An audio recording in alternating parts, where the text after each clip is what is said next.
આપણી પણ શક્યતા કે પ્રવાહીની અંદર ને કયા પ્રવાહીની અંદર વિદ્યુત પ્રવાહનું વહન થાય છે, કયું પ્રવાહી સુવાહક છે કે અવાહક. હવે આપણે આગળ જોઈએ તો કે આપણે નળના પાણી દ્વારા વિદ્યુત વહનનું પરીક્ષણ કર્યું છે. ચાલો હવે આપણે નિસ્યંદિત પાણી દ્વારા વિદ્યુત વહનનું પરીક્ષણ કરીએ. નળના પાણી દ્વારા તો વિદ્યુત પ્રવાહનું આપણે નિરીક્ષણ કર્યું, પણ શું નિસ્યંદિત પાણી દ્વારા વિદ્યુત પ્રવાહનું નિરીક્ષણ કરી શકીએ? નિસ્યંદિત પાણી કે છે. હવે નિસ્યંદિત પાણી કેવું હોય તો કે જેની અંદર કોઈ પણ પ્રકારના ક્ષાર ન હોય, જે પ્રયોગશાળાની અંદર જોવા મળે એને કહેવાય નિસ્યંદિત પાણી, કે જેની અંદર કોઈ પણ પ્રકારના ક્ષાર આવેલા હોતા નથી. પ્રવૃત્તિ 14.14 એક સ્વચ્છ અને સૂકા પ્લાસ્ટિક રબરના ઢાંકણામાં લગભગ 2 ચમચી જેટલું નિસ્યંદિત પાણી લો. એક સ્વચ્છ ઢાંકણાની અંદર 2 ચમચી જેટલું નિસ્યંદિત પાણી લેવાનું છે. નિસ્યંદિત પાણી તમારી શાળાની વિજ્ઞાન પ્રયોગશાળામાંથી પ્રાપ્ત કરી શકો છો. તમે કોઈ દવાની દુકાન, ડોક્ટર કે નર્સ પાસેથી પણ નિસ્યંદિત પાણી લઈ શકો છો. ક્યાં નિસ્યંદિત પાણી મળે તો કે શાળાની અંદર જે પ્રયોગશાળા હોય ત્યાં પણ નિસ્યંદિત પાણી મળે, અથવા કોઈ દવાની દુકાન અથવા તો ડોક્ટર પાસે પણ નિસ્યંદિત પાણી હોય. ટેસ્ટરનો ઉપયોગ કરીને પરીક્ષણ કરો કે નિસ્યંદિત પાણી વિદ્યુતનું વહન કરે છે કે નહીં. હવે ટેસ્ટરનો ઉપયોગ કરીને પરીક્ષણ કરો. ટેસ્ટર કયું તો કે આપણે આગળના વિડિયોમાં જોયું હતું કે કેવા પ્રકારનું ટેસ્ટર હોય. તે ટેસ્ટરનો ઉપયોગ કરીને જોયું નિસ્યંદિત પાણી છે વિદ્યુતનું વહન કરશે કે નહીં. તમને શું જોવા મળે છે? શું નિસ્યંદિત પાણી વિદ્યુતનું વહન કરે છે? હવે 1 ચપટી જેટલું સામાન્ય મીઠું નિસ્યંદિત પાણીમાં ઓગાળો. ફરીથી પરીક્ષણ કરો. આ વખતે તમે શું તારણ કાઢો છો? તો શું નિસ્યંદિત પાણી પેલા ખાલી નિસ્યંદિત પાણી ઢાંકણામાં લીધું છે ને આપણે ખાલી તપાસ કરશું ટેસ્ટર દ્વારા, તો શું નિસ્યંદિત પાણી પોતે વિદ્યુતનું વહન કરશે? તો કેટલા મેં તમને પહેલા જ કીધું કે નિસ્યંદિત પાણીની અંદર કોઈ પણ પ્રકારના ક્ષાર હોતા નથી. જેમાં કોઈ પણ પ્રકારના ક્ષાર ન હોય તે વસ્તુ કોઈ પણ વિદ્યુત પ્રવાહનું વહન કરતી નથી. પણ હવે એની અંદર ખાલી આપણે મીઠું ઉમેરી તો મીઠું એટલે એક પ્રકારનું ક્ષાર થઈ ગયું. તો હવે નિસ્યંદિત પાણીમાં મીઠું ઉમેરશે ને પછી ટેસ્ટર દ્વારા પરીક્ષણ કરશો તો છે વિદ્યુત પ્રવાહનું વહન ચાલુ થશે. જ્યારે નિસ્યંદિત પાણીમાં મીઠું ઓગાળવામાં આવે છે ત્યારે આપણને મીઠાનું દ્રાવણ મળે છે, તે વિદ્યુત વાહક છે. નિસ્યંદિત પાણીમાં મીઠું ઓગાળો કે પાણી કયું બની ગયું? મીઠાનું પાણી અથવા તો મીઠાનું દ્રાવણ. શું છે? વિદ્યુત વાહક.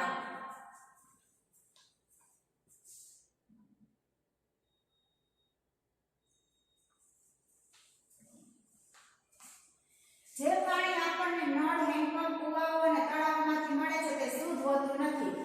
જે પાણી આપણને નળમાં મળે છે, હેન્ડપંપમાં એટલે કે જે દાળ એમાં મળે છે, કુવામાંથી મળે છે, તળાવમાંથી મળે છે, એ કોઈ પણ પ્રકારનું પાણી શુદ્ધ હોતું નથી. તેમાં અનેક ક્ષારો ઓગળેલા હોય છે. તેમાં અનેક ક્ષારો, ઘણા બધા ક્ષાર હોય છે. એ પાણી એક પણ પાણી શુદ્ધ હોય ને એની અંદર ઘણા બધા પ્રકારના ક્ષાર હોય. ખનિજ ક્ષારોની થોડી માત્રામાં તેમાં કુદરતી રીતે હાજર હોય છે. એ પાણીની અંદર ખનિજ ક્ષાર પણ કુદરતી રીતે હાજર હોય છે. તેથી આ પાણી વિદ્યુતનું સુવાહક છે. તેથી આ પાણીને શું કહેવાય? વિદ્યુતનું સુવાહક. એનાથી વિપરીત નિસ્યંદિત પાણી ક્ષારોથી મુક્ત હોવાને લીધે મંદવાહક હોય છે. નિસ્યંદિત પાણી કેવું છે? ક્ષારોથી મુક્ત એટલે કેવું કીધું? મંદવાહક. મંદવાહક કીધું છે એટલે કે અમુક કિસ્સાની અંદર ક્યારેક વાહક બને છે, પણ અમુક જ કિસ્સામાં. પાણીમાં થોડી માત્રામાં કુદરતી રીતે ખનિજ ક્ષારોની હાજરી માનવીના સ્વાસ્થ્ય માટે લાભદાયક હોય છે. પાણીની અંદર થોડી માત્રામાં કુદરતી રીતે ખનિજ ક્ષારની હાજરી છે એ માનવીના સ્વાસ્થ્ય માટે લાભદાયક હોય છે. કે જે પાણીમાં કુદરતી રીતે જે ખનિજ ક્ષાર છે એ આપણા શરીર માટે જરૂરી છે. આપણા શરીરને પણ ખનિજ ક્ષારની જરૂર છે. જો આપણા શરીરને ખનિજ ક્ષાર ન મળે તો ઘણી બધી મુશ્કેલી ઊભી થાય છે. આ ક્ષારો પાણીને સુવાહક બનાવી દે છે. ક્ષાર શું કરશે? પાણીને સુવાહક બનાવશે. તેથી આપણે વિદ્યુત સાધનોનો ઉપયોગ ભીના હાથે અથવા ભીના ભોંયતળિયા પર ઊભા રહીને ન કરવો જોઈએ. આપણે વિદ્યુત સાધનોનો ઉપયોગ છે ભીના હાથે અથવા તો ભીના ભોંયતળિયે ઊભા રહીને ક્યારેય પણ કરવો નહીં. આપણે જોયું કે સામાન્ય મીઠાને જ્યારે નિસ્યંદિત પાણીમાં ઓગાળવામાં આવે છે તેને તે વાહક બનાવી દે છે. સામાન્ય રીતે જ્યારે મીઠાને નિસ્યંદિત પાણીની અંદર ઓગાળવામાં આવે ત્યારે શું થાય છે? તો કે વાહક બની જાય છે. એવા બીજા કયા પદાર્થો છે જે નિસ્યંદિત પાણીમાં ઓગાળવાથી તેને વાહક બનાવી દે છે? ચાલો આપણે જોઈએ. બીજા કયા કયા પદાર્થ છે કે જે આપણે નિસ્યંદિત પાણીની અંદર ઉમેરીને એનાથી વાહક બની જાય? તેમાં લીંબુ ઉમેરે, વિનેગર વિનેગર ઉમેરી કે કોઈ પણ પ્રકારની એસિડ ઉમેરવામાં આવે તો વસ્તુ છે એ જો મંદ વાહક હોય તેમાંથી કઈ બની જશે વાહક.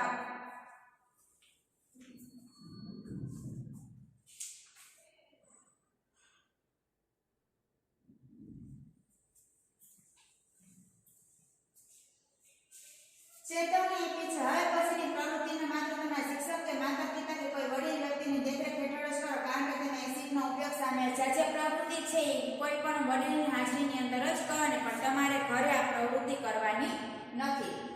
પ્રવૃત્તિ 14.5 બોટલોના પ્લાસ્ટિક કે રબરના 3 સ્વચ્છ ઢાંકણા લો. બોટલનું પ્લાસ્ટિક લેવાનું અથવા તો રબરના 3 છે એ ઢાંકણા લેવાના. દરેકમાં લગભગ 2 ટીસ્પૂન જેટલું નિષેધિત પાણી રેડો. બધા ઢાંકણાની અંદરથી 2 ટીસ્પૂન જેટલું નિષેધિત પાણી છે એ રેડવાનું. એક ઢાંકણાના નિષેધિત પાણીમાં થોડા ટીપા લીંબુનો રસ કે મંદ હાઇડ્રોક્લોરિક એસિડ ઉમેરો.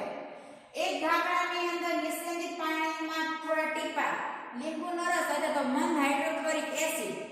હવે મંદ હાઇડ્રોક્લોરિક એસિડ છે કે એસિડનું નામ છે તો એક ઢાંકણામાં જે નિષેધિત પાણી છે એની અંદર કાં તો લીંબુનો રસ ઉમેરવાનો કાં તો છે એ એસિડ. બીજા ઢાંકણાના નિષેધિત પાણીમાં પૌષ્ટિક સોડા કે પોટેશિયમ આયોડાઇડ જેવા બેઝના થોડા ટીપા ઉમેરો. બીજા ઢાંકણામાં શું ઉમેરવાનું તો કે બીજા ઢાંકણામાં જેમાં નિષેધિત પાણી છે એની અંદર પૌષ્ટિક સોડા જે ખાવાનો સોડા હોય ધોવાનો સોડા હોય કપડાં ધોવાના એ પણ ચાલે અથવા તો પોટેશિયમ આયોડાઇડ જે પ્રયોગશાળાની અંદર મળી જાય. આ બે છે બેઝ છે પૌષ્ટિક સોડા અને પોટેશિયમ આયોડાઇડ. એ બેઝના ટીપા ઉમેરવાના. ત્રીજા ઢાંકણામાં નિષેધિત પાણીમાં થોડી ખાંડ ઉમેરીને ઓગાળો. ત્રીજા ઢાંકણામાં શું કરવાનું નિષેધિત પાણીમાં થોડી ખાંડ ઉમેરવાની. પરીક્ષણ કરો કયું દ્રાવણ વિદ્યુતનું વહન કરતું નથી તમને શું પરિણામ પ્રાપ્ત થાય છે અને જોવાનું કે કયું વાહન છે કયું જે દ્રાવણ છે વિદ્યુતનું વહન કરતું નથી.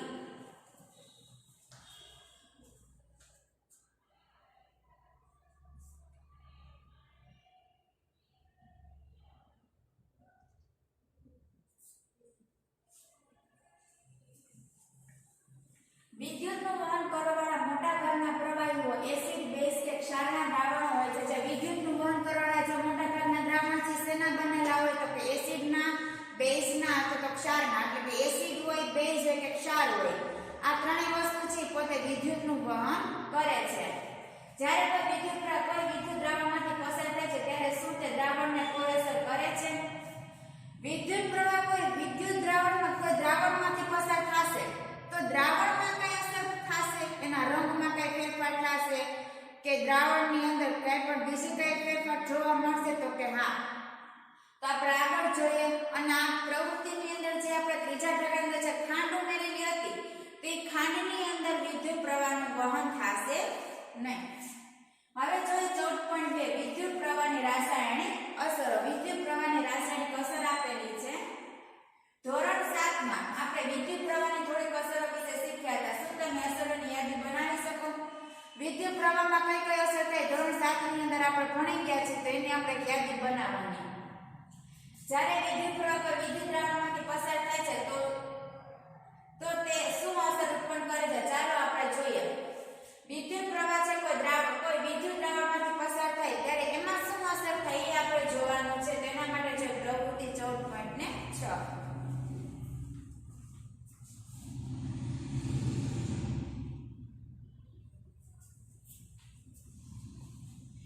બે નકામા સેલમાંથી સાવચેતીપૂર્વક કાર્બનના સળિયા બહાર કાઢો. બે નકામા સેલમાંથી સાવચેતીપૂર્વક છે ઈ કાર્બનના સળિયા બહાર કાઢો. જે સેલ હોય સેલનું જે ઉપરનું જે પડ હોય પડ ઉખાડી નાખો એટલે અંદર શેના સળિયા હશે તો કે કાર્બનના.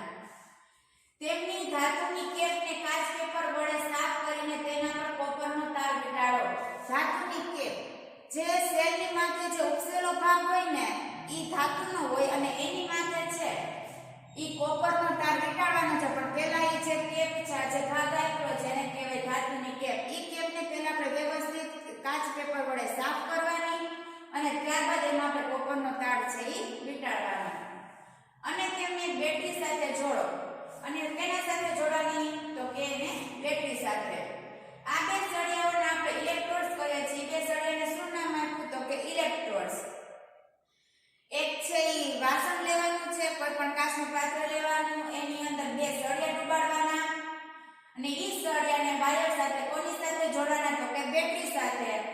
જે ધાતુની કેપ છે ધાતુની કેપને આપણે કોપરના સળિયા સાથે એને વીંટી દેવાની અને જે બી આપણે કાર્બનના જે સળિયો છે અથવા તો જે સેલ છે એને શું કીધું તો કે ઇલેક્ટ્રોડ્સ કાર્બનના સળિયાના સ્થાને તમે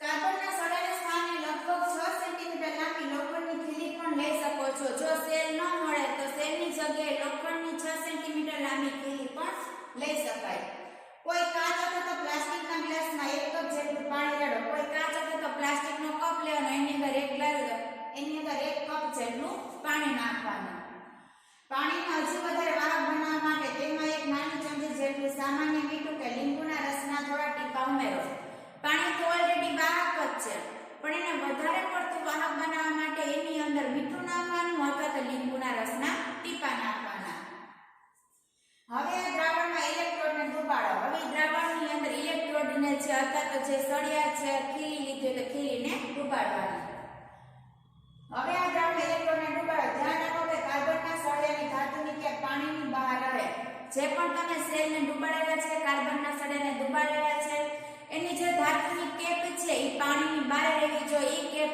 ધાતુની પાણીની અંદર ડૂબાડવાની નહીં 3 થી 4 મિનિટ રાહ જુઓ ઇલેક્ટ્રોડ્સનું ધ્યાનથી અવલોકન કરો 3 થી 4 મિનિટ રાહ જોવાની ઇલેક્ટ્રોડ્સનું ધ્યાનથી અવલોકન કરવાનું શું તમે ઇલેક્ટ્રોડની પાસે કોઈ વાયુના પરપોટા જોઈ શકો છો ઓલરેડી આપણે બેટરી જોઈન્ટ કરેલી છે જેવું તમે પાણીમાં ઇલેક્ટ્રોડ્સ જેવા તમે પાણીમાં ઇલેક્ટ્રોડ્સ નાખશો કે તરત જ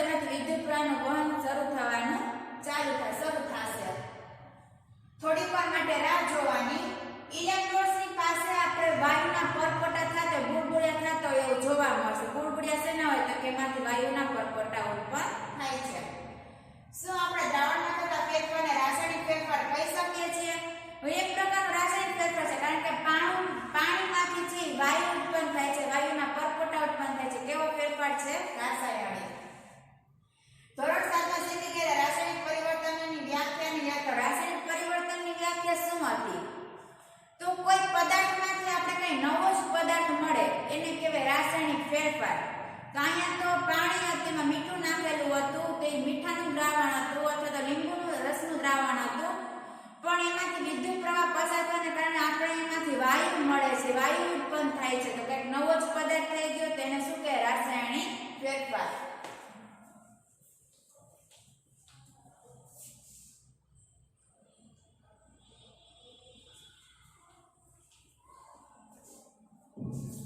સન 1800 માં બ્રિટિશ રસાયણશાસ્ત્રી વિલિયમ નિકોલસે દર્શાવ્યું કે જો ઇલેક્ટ્રોડ્સ પાણીમાં ડૂબેલા હોય અને વિદ્યુત પ્રવાહ પસાર કરવામાં આવે તો ઓક્સિજન અને હાઇડ્રોજનના પરપોટા ઉત્પન્ન થાય છે સન 1800 ની અંદર એક બ્રિટિશ રસાયણશાસ્ત્રી હતા જેનું નામ છે વિલિયમ નિકોલસ 1753 થી 1815 ની સાલ આપેલી છે વિલિયમ નિકોલસે શું કીધું તો કે ઇલેક્ટ્રોડ્સ જ્યારે પાણીમાં ડૂબેલા હોય અને વિદ્યુત પ્રવાહ પસાર થાય ત્યારે ઓક્સિજન અને હાઇડ્રોજન વાયુના પરપોટા ઉત્પન્ન જે ઇલેક્ટ્રોડ્સ પાસે જે પરપોટા જોવા મળતા હતા ને ઈ પરપોટા શેના હતા તો કે ઓક્સિજન અને હાઇડ્રોજન વાયુના ઓક્સિજનના પરપોટા બેટરીના ધન છેડા સાથે જોડાયેલ ઇલેક્ટ્રોડ પાસે અને હાઇડ્રોજનના પરપોટા બીજા ઋણ ઇલેક્ટ્રોડ પર બને છે હવે ખબર કેમ પડે કે કઈ બાજુ ઓક્સિજનના પરપોટા છે અને કઈ બાજુ હાઇડ્રોજનના પરપોટા છે તો ઓક્સિજનના પરપોટા છે જો બેટરીનો ધન છેડો ઇલેક્ટ્રોડનો જે બાજુ જોડાયેલો કે બેટરીના ધન છેડા પાસેથી જે પણ પરપોટા જોવા મળશે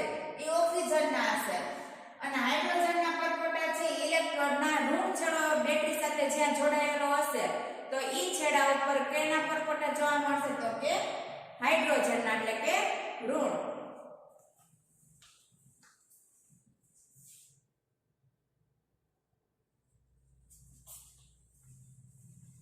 તો આપણે ઈ જોઈ ગયા કે હવે જે પણ પરપોટા ઉત્પન્ન થાય ઓક્સિજનના હતા અને હાઇડ્રોજનના હતા ધન છેડા પાસે ઓક્સિજનના ઋણ છેડા પાસે કોના તો કે હાઇડ્રોજનના પરપોટા કોઈ વિદ્યુત દ્રાવણમાંથી વિદ્યુત પ્રવાહ પસાર થવાના લીધે રાસાયણિક પ્રતિક્રિયાઓ થાય છે કોઈ વિદ્યુત દ્રાવણમાંથી વિદ્યુત પ્રવાહ પસાર થાય તો વિદ્યુત પ્રવાહ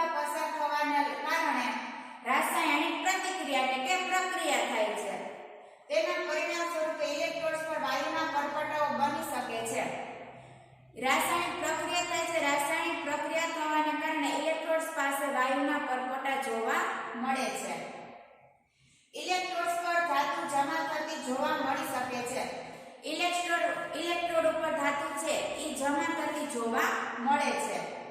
દ્રાવણના રંગમાં ફેરફાર થઈ શકે છે અને દ્રાવણના રંગમાં પણ ફેરફાર થાય છે. આ રાસાયણિક પ્રતિક્રિયાઓ ઉપયોગમાં લેવાતા દ્રાવણ અને ઇલેક્ટ્રોડ્સ પર આધાર રાખે છે. એ રાસાયણિક પ્રતિક્રિયાઓ શેના ઉપર આધાર રાખે છે તો કેવા પ્રકારનું દ્રાવણ લીધું છે અને કેવા પ્રકારનો ઇલેક્ટ્રોડ છે એના ઉપર આધાર રાખે છે. આ બધી વિદ્યુત પ્રવાહની થોડીક રાસાયણિક અસર છે. તો રાસાયણિક અસર યાદ રાખે છે. રાસાયણિક વિદ્યુત પ્રવાહની રાસાયણિક અસર જણાવો. તો શું લખવાનું? ઇલેક્ટ્રોડ પર એટલે કે વાયુના પરપોટા ઉત્પન્ન થાય છે. ઇલેક્ટ્રોડ્સ પર ધાતુ જમા થતી જોવા મળી શકે છે. દ્રાવણના રંગમાં ફેરફાર થાય છે. રાસાયણિક પ્રતિક્રિયા ઉપયોગમાં લેવાતા દ્રાવણને ઇલેક્ટ્રોડ્સ પર આધાર રાખે છે.